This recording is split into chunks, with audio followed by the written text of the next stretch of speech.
Hello students. Agastya GS academy के online platform पे आपका स्वागत है।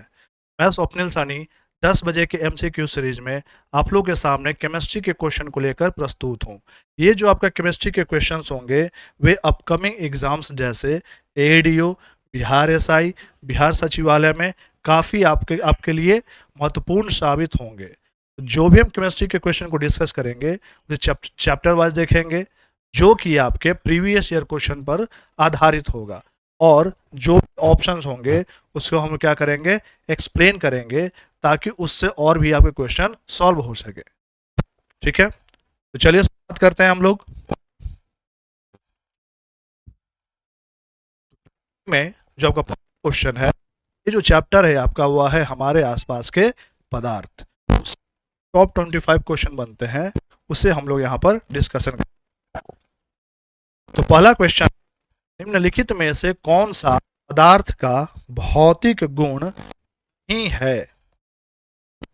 पदार्थ का भौतिक, इसमें देखिए घनत्व। घनत्व पदार्थ का भौतिक गुण होता है, द्रव्यमान भी होता है, आयतन भी होता है। लेकिन ज्वलनशीलता जो होता है वह पदार्थ का रासायनिक गुण होता है।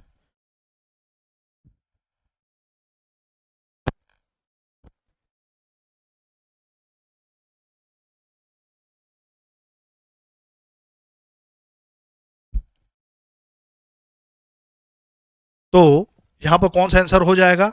आंसर हो जाएगा ज्वलनशीलता। क्या पूछा गया था कि कौन सा पदार्थ का भौतिक गुण नहीं है? ज्वलनशीलता कैसे होगा? कोई भी पदार्थ कब जलता है? जब ऑक्सीजन की उपस्थिति हो और कुछ रिएक्शन होते हैं तब क्या होता है, वो जल उठता है। ठीक है, चलिए अगला क्वेश्चन है, पदार्थ के कणों के बीच रिक्त स्थान होता है, यह निम्नलिखित में से किस घटना से सिद्ध होता है? पहला है विसरण, दूसरा संघनन, तीसरा जमना, चौथा वाष्पीकरण। तो विसरण आप लोग जानते होंगे,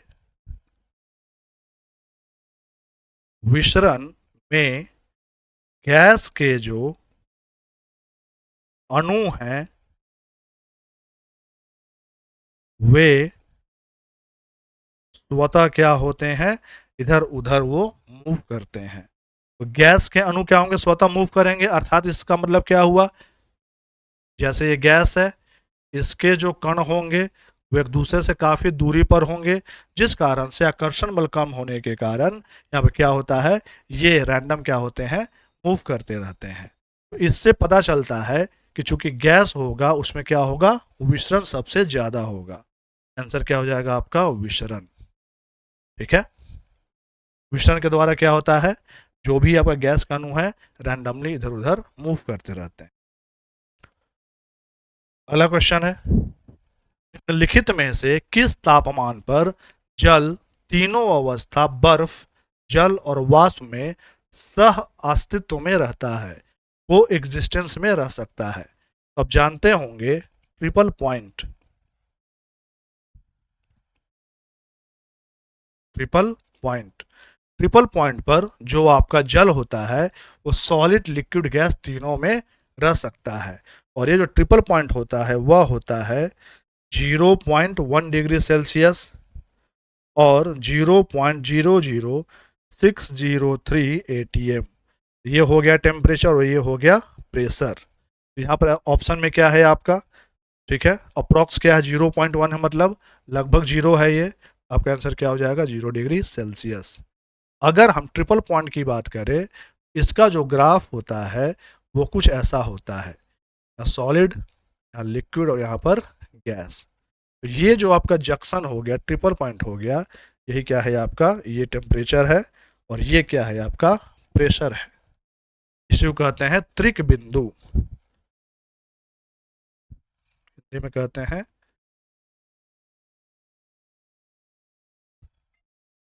त्रिक बिंदु। ठीक है।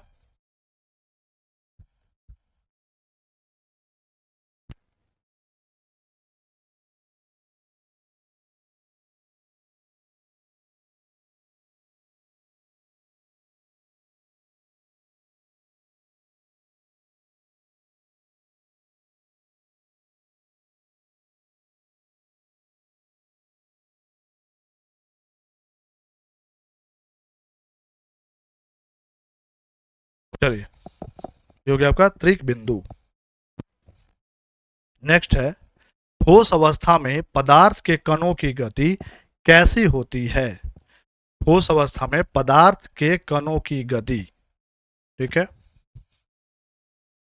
ये कोई ठोस पदार्थ है, उसमें अगर माइक्रोस्कोपिक लेवल पर देखेंगे तो क्या होता है, उसके जो कण होते हैं एक दूसरे के क्या होते हैं, काफी वो नजदीक होते हैं। तो कण काफी नजदीक होंगे तो उनके बीच में आकर्षण बल काफी ज्यादा होगा। आकर्षण बल ज्यादा होगा तो कणों की गति क्या होगी, सबसे कम होगी। तो ठोस अवस्था में पदार्थ कणों की गति सबसे धीमी होती है। क्लियर है? नेक्स्ट, गर्म शुष्क दिन में पसीना तेजी से क्यों सूख जाता है? पहला ऑप्शन है क्योंकि आर्द्रता अधिक होती है, वाष्पीकरण की दर कम होती है, वाष्पीकरण की दर अधिक होती है, तापमान कम होता है। कौन सा इसका आंसर होगा? इसका आंसर होगा होती है वाष्पीकरण की दर अधिक होगा तो जो आपका पसीना है वो क्या जल्दी सूख होगा, क्योंकि जो पसीना क्या जल्दी उतरा है, क्या होगा, वो तापमान को ग्रहण करेगा गैसियस फॉर्म में। क्लियर है? नेक्स्ट है, गैसों पर दाब बढ़ाने से उनका आयतन क्या होता है? ठीक है, तो मान लीजिए ये कंटेनर है, उसमें कोई भी गैस है और ये गैस के क्या है, वो इस प्रकार से क्या है, वो उसके अणु या परमाणु है। जब इस कंटेनर पर हम प्रेशर को इंक्रीज करेंगे तो क्या होगा, ये जो अणु या परमाणु है एक दूसरे के नजदीक आएंगे, एक दूसरे के नजदीक आएंगे, अब क्या हो जाएगा, इनका जो आयतन हो जाएगा वो क्या हो जाएगा, कम हो जाएगा। तो गैसों पर दाब बढ़ाने से उनका आयतन क्या हो, घट जाता है। क्या होता है, घट जाता है, क्योंकि गैस क्या होगा, कंप्रेस हो जाएगा। ठीक है, शायद आप जानते होंगे जो एलपीजी है, liquefied petroleum gas, high pressure किया गया है अगर। नेक्स्ट है, किस अवस्था में पदार्थ का निश्चित आकार और निश्चित आयतन होता है? तो निश्चित आकार और निश्चित जो आयतन होता है किसमें होता है बताइए? ये होता है आपका ठोस अवस्था में। ठोस अवस्था में पदार्थ का आकार और आयतन क्या होता है, निश्चित होता है। द्रव में क्या होता है, आयतन निश्चित होता है, आकार अनिश्चित होता है। गैस में क्या है, आकार और आयतन दोनों क्या होते हैं, अनिश्चित होते हैं। और प्लाज्मा क्या है, प्लाज्मा ऊर्जा का एक रूप है। गैस जब आयनीकृत हो जाते हैं तो क्या बन जाते हैं, वो प्लाज्मा बन जाते हैं। आंसर क्या हो जाएगा इसमें, ठोस। निम्नलिखित में से कौन सा तापमान पैमाना वैज्ञानिक अध्ययन में प्रयोग किया जाता है? तो उसमें जो प्रयोग किया जाता है वह है आपका केल्विन। ठीक है, तो वैज्ञानिक अध्ययन में आप जितने भी देखिएगा सब में क्या होता है पैमाना, केल्विन। आप जो कन्वर्ट कर सकते हैं, जैसे सेल्सियस बराबर क्या होता है 273.15 प्लस, है कि नहीं। मान लेते एग्जाम्पल 100 डिग्री सेल्सियस है, उसको कन्वर्ट करना है केल्विन में, कितना हो जाएगा, 100 जोड़ दीजिए, केल्विन बराबर हो जाएगा 373.15 केल्विन। इस फॉर्मूला को याद रखिएगा। एक और फॉर्मूला होता है C/5 बराबर F-32/9, यानी कि सेल्सियस को कन्वर्ट करना है फ़ारेनहाइट में, तो फॉर्मूला कौन सा यूज होगा, ये वाला होगा। तो मोस्टली जो होता है आपका वैज्ञानिक अध्ययन में कौन सा प्रयोग होता है, केल्विन का। चलिए नेक्स्ट है, पदार्थ के कणों के बीच आकर्षण बल सबसे अधिक किस अवस्था में होती है? पदार्थ के कणों के बीच आकर्षण बल सबसे अधिक किस अवस्था में होती है? तो ये पदार्थ के कण है, तो मैंने बताया था जितना गैप कम रहेगा उतना ही आकर्षण बल क्या होगा, ज्यादा होगा। तो ठोस में कणों के बीच आकर्षण बल क्या होगा, सबसे ज्यादा होगा। द्रव में उससे कम होगा, गैस में सबसे कम होगा। क्लियर है। नेक्स्ट है, जल का क्वथनांक बॉइलिंग पॉइंट क्या होता है। जल का जो क्वथनांक होता है वह 100 डिग्री सेल्सियस होता है कि नहीं। तो जल 100 डिग्री सेल्सियस पर किसमें कन्वर्ट हो जाता है, गैसियस फॉर्म या जलवाष्प में परिवर्तित हो जाता है। नेफ्थलीन का ठोस से सीधे गैस में परिवर्तन क्या कहलाता है। यह कहलाता है सब्लिमेशन या उधर्वपातन। तो मैंने बताया था उधर्वपातित पदार्थ कौन कौन से हैं। तो देख सकते हैं कपूर होता है, एंथ्रासीन होते हैं,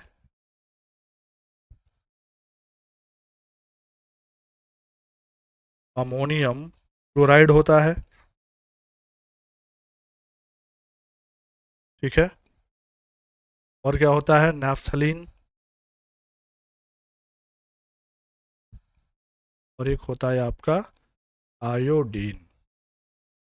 ये सारे क्या है, उधर्वपातन पदार्थ हैं। उधर्वपातन क्या होता है, इन पदार्थों को जब हम गर्म करेंगे तो ये ठोस पदार्थ द्रव में कन्वर्ट हुए बिना सीधे किस में कन्वर्ट हो जाते हैं, गैस में कन्वर्ट हो जाते हैं। तो आंसर क्या हो जाएगा आपका, सब्लिमेशन या उधर्वपातन। नेक्स्ट है, वाष्पीकरण की प्रक्रिया किस तापमान पर होती है। तो वाष्पीकरण क्या होता है, जैसे नदी या तालाब का जल है, जो गर्मी का दिन होता है या नॉर्मल डे भी रहता है, उसमें क्या होगा, जैसे जैसे टेम्परेचर रहेगा उस प्रकार से जो सतह का जो जल है वो धीरे धीरे किस में कन्वर्ट हो जाता है, जलवाष्प में। घर में आप पोछा लगाते हैं तो पानी गीला रहता है, पानी से फर्श गीला हो जाता है। जब हम पंखे को चलाते हैं तो वाष्पीकरण की दर क्या होती है, बढ़ जाती है। रूम टेम्परेचर तो रहता ही रहता है। तो वाष्पीकरण की प्रक्रिया किसी भी तापमान पर होती है। इसके लिए जरूरी नहीं है कि वो कमरा का तापमान रहे या वो क्वथनांक रहे या वो हिमांक रहे, ठीक है। वाष्पीकरण किसी भी तापमान पर होता है। क्लियर है। गर्म सूप की तुलना में गर्म दूध जल्दी ठंडा क्यों हो जाता है। गर्म सूप की तुलना में गर्म दूध ठंडा क्यों होगा, क्योंकि दूध का पृष्ठ क्षेत्रफल अधिक होता है। जब दूध का पृष्ठ क्षेत्रफल अधिक होगा तो क्या होगा, ज्यादा क्या होगा, वो कांटेक्ट में आएगा वातावरण के, जिसके कारण ज्यादा अपने हीट को क्या कर सकेगा, इमिट कर सकेगा, जिस कारण से दूध क्या हो जाता है, सूप की तुलना में जल्दी ठंडा हो जाता है, ठीक है।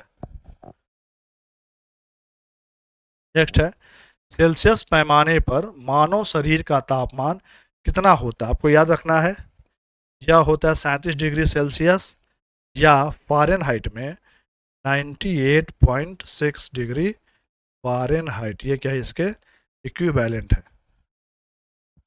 तो 37 डिग्री सेल्सियस पर मानव शरीर का तापमान का सामान्य तापमान होता है। क्लियर है। उसके बाद है, निम्नलिखित में से कौन सी गैस रेफ्रिजरेशन में उपयोग होती है। तो ये जो गैस होता है वह होता है अमोनिया। अमोनिया ही क्यों होता है, बाकी क्यों नहीं होता है, क्योंकि अमोनिया ज़्यादा से ज़्यादा हीट को ऑब्जर्व करेगा। जितना हीट को ऑब्जर्व करेगा वो क्या होगा, उतना ही चीज़ें क्या हो जाएंगी, ठंडा हो जाएगी। ठीक है, किसी चीज़ से किसी चीज़ को ठंडा करना है उसमें हीट को निकालना निकालना पड़ेगा। हीट को निकालने के लिए इसका यूज किया जाता है अमोनिया का, ठीक है, जो सबसे ज़्यादा हीट को क्या करता है, अवशोषण करता है। द्रव का वह तापमान जिस पर उसका वाष्प दाब वायुमंडलीय दाब के बराबर हो जाता है क्या कहलाता है, तो वह कहलाता है क्वथनांक।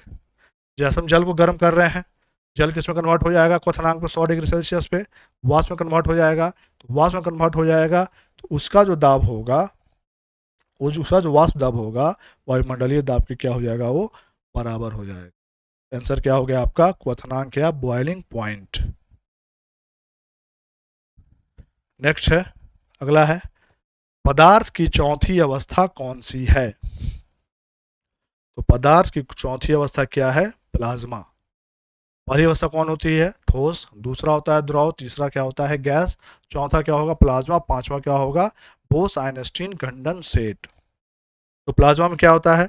प्लाज्मा में जो गैस होते हैं एनर्जी पाकर क्या बन जाते हैं? वो आयनीकृत हो जाते हैं। जब वो गैस आयनीकृत हो जाएगा तो वह ऊर्जा का रूप ले लेगा, और यही जो ऊर्जा का रूप है वो क्या है? आपका प्लाज्मा है। जैसे आप लोग जानते होंगे कि सूर्य किस अवस्था में है? प्लाज्मा के स्टेट में है, क्योंकि वहां पर हाइड्रोजन और हीलियम गैस है। उतने हाई टेम्परेचर पर किसमें कन्वर्ट हो जाता है? वो एक ऊर्जा का रूप ले लेता है। वही ऊर्जा का रूप क्या कहलाता है? प्लाज्मा।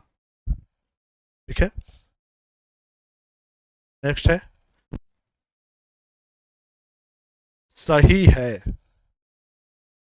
सो में मतलब क्या है कि ठोस को हम ज़्यादा से ज़्यादा कंप्रेस कर सकते हैं? नहीं, ये गलत है। ठोस को ज़्यादा कंप्रेस नहीं कर सकते हैं, गैस को ज़्यादा कंप्रेस कर सकते हैं। क्योंकि गैस के जो कण होते हैं वो काफ़ी दूर दूर पर होते हैं, उनके बीच में अंतराणु का स्थान ज़्यादा होता है, तो ज़्यादा उसको हम संपीड़ित कर सकते हैं। द्रवों का आकार निश्चित होता है, ये भी गलत है। द्रवों का आयतन निश्चित होता है, आकार क्या होता है? अनिश्चित होता है। गैसों में विसरण की दर उच्चतम होती है, बिल्कुल सही है। मैंने अभी थोड़ा देर पहले बताया था कि विसरण की दर उच्च क्यों होगी?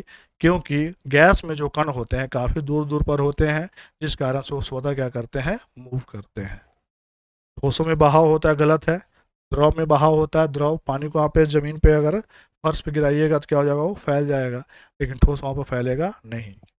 आंसर क्या भी गलत हो गया? तो आंसर हो गया गैसों में विसरण की दर उच्चतम होती है। नेक्स्ट है, वायुमंडलीय दाब किस यंत्र से जाता है? थर्मामीटर नहीं। थर्मामीटर से क्या नापा जाता है? तापमान। बैरोमीटर, बिल्कुल सही है। बैरोमीटर से क्या नापा जाता है? वायुमंडलीय दाब। मैनोमीटर नहीं होगा। ठीक है, इससे द्रव का प्रेशर नापा जाता है, कोई तरल है उसका। कैल्विनोमीटर भी नहीं होगा, क्योंकि इससे भी किसी लाइट का तापमान मापा जाता है। आंसर क्या हो जाएगा आपका? बैरोमीटर। ठीक है, बैरोमीटर के आविष्कारक कौन थे? टोरिसेली। ठीक है, टोरिसेली। क्या है? शुष्क बर्फ क्या है? शुष्क बर्फ है आपका ठोस कार्बन डाइऑक्साइड। ठीक है, इसका जो कलर होता है यह होता है सफेद। तो ठोस कार्बन डाइऑक्साइड का उपयोग कहां पर होता है? रेफ्रिजरेशन में, शीतलन में। कहां पर होता है? शीतलन, रेफ्रिजरेशन, चीजों को ठंडा करने के लिए। तो ठोस कार्बन डाइऑक्साइड क्या है आपका? ड्राई आइस क्या है आपका? ठोस कार्बन डाइऑक्साइड। इसे कहते हैं शुष्क बर्फ। ठीक है। का तापमान बढ़ाने पर क्या होती है? कोई भी पदार्थ है, जैसे मान लीजिए द्रव है, द्रव के बीच में क्या होगा? उसके कणों के बीच में गैप होगा, इस तरीके से अंतराणु का स्थान होंगे। तो पदार्थ के कणों की गतिज ऊर्जा तापमान बढ़ाने पर क्या होती है? अगर इसको हम गर्म करेंगे तो क्या होगा? ये और एक दूसरे से दूर जाना चाहेगा, क्या हो जाएगा? और दूर आ गया, और दूर आ गया, तो ये जो लिक्विड था किसमें कन्वर्ट हो जाएगा? गैस में। या जो सॉलिड होगा किसमें कन्वर्ट हो जाएगा? लिक्विड में। तब पदार्थ के कणों की गतिज ऊर्जा तापमान बढ़ाने पर क्या होती है? बढ़ती है। क्यों बढ़ेगी? क्योंकि जैसे गर्म करेंगे ये कण ऊर्जा पा लेंगे, ऊर्जा पा लेंगे तो क्या होगा? इनकी गतिज ऊर्जा क्या हो जाएगी? बढ़ जाएगी, क्योंकि इनकी वेलोसिटी बढ़ जाएगी। गतिज ऊर्जा क्या होता है? Half mv square. तो वेलोसिटी का वैल्यू अगर बढ़ेगा तो ओवरऑल काइनेटिक एनर्जी या गतिज ऊर्जा भी क्या होगा? बढ़ेगा। ठीक है। नेक्स्ट है आपका, तापमान बढ़ने से क्या प्रभाव पड़ता है? श्यानता मतलब क्या होता है? गाढ़ापन। ठीक है, तो गाढ़ा वस्तु इसको गर्म करेंगे तो उसकी श्यानता क्या होगी? घटेगी। ठीक है, क्या होगा? घटेगा। क्यों घटेगा? क्योंकि उसके जो अणु है उनको ऊर्जा मिलेगा, ऊर्जा मिलेगा तो एक दूसरे से दूर जाना चाहेंगे, एक दूसरे से दूर जाना चाहेंगे, उसका गाढ़ापन क्या होने लगेगा, कम होने लगेगा, तो श्यानता क्या होगा, घटेगा।